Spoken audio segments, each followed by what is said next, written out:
Qantas has stood down an employee who was a qualified health and safety representative after he told staff they would stop cleaning a plane if they had concerns about contracting the coronavirus. Earlier, Qantas sent a letter threatening to terminate at least 2 cleaners who refused to work on a flight which arrived in Sydney last Thursday from Beijing. Where are your concerns on this, Caleb? Is Qantas right to be saying and threatening the way they have, or do you think some of these workers have a right to be suspect about contracting the virus from, the surfaces of the plane? I think this stinks. I mean, you can understand anyone at this point in time having concerns about coronavirus and coming into contact with it. And because it is, at this point in time, such a young disease and we don't really know a great deal about it, I absolutely understand that anyone who has to clean a plane that's come from China would be worried that they might come in contact with coronavirus on a surface. I mean, you look at these people who are holed up at the moment on this cruise ship, and we have 10 more people today who've been diagnosed with coronavirus, because when you have a confined space where everyone is surrounded by it, then of course it's more likely to spread. So I absolutely understand their concerns, and I think for Qantas to sack someone because he simply said to his staff, look, if you have a problem with cleaning this plane because you have a problem with coronavirus, come and talk to me and we'll work it out. I mean, he didn't say that the plane's going to be grounded forever. He just said, look, if you have an issue specifically, you don't have to clean the plane. I think that's totally fair. Alan Joyce and his team need to get their stuff together and do something about this. It's a terrible look. Liz, very quickly, whose side are you on? Look, this is a tricky one. I absolutely hear where Caleb's coming from and half agree.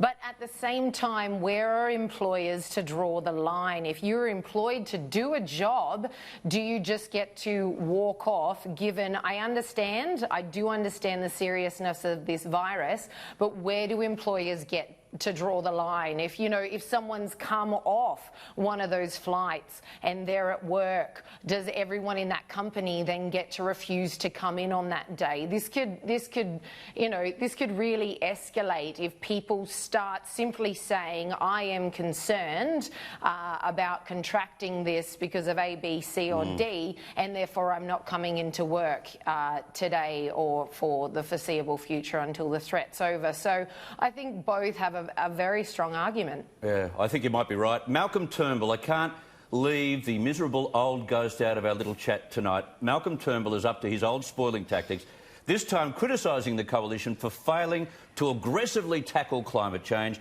The former Prime Minister said he was disappointed that the government were shrugging off global warming fears amid a catastrophic bushfire season.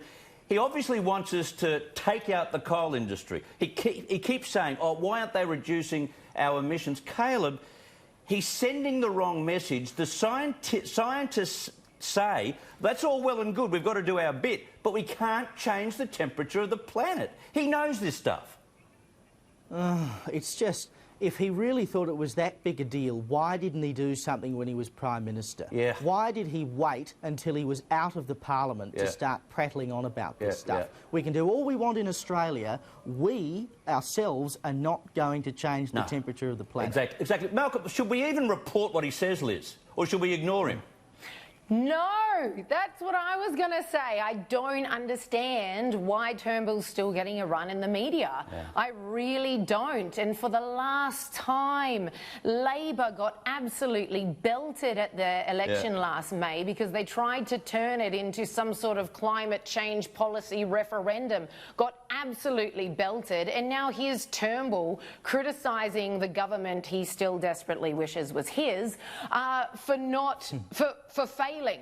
Yeah. It's like, excuse me, the people voted. They're not interested. Move on. Yeah, exactly. And if a government is responsible for the bushfires, which they're not, well, he only has just stood down as Prime Minister, and it wasn't very long ago.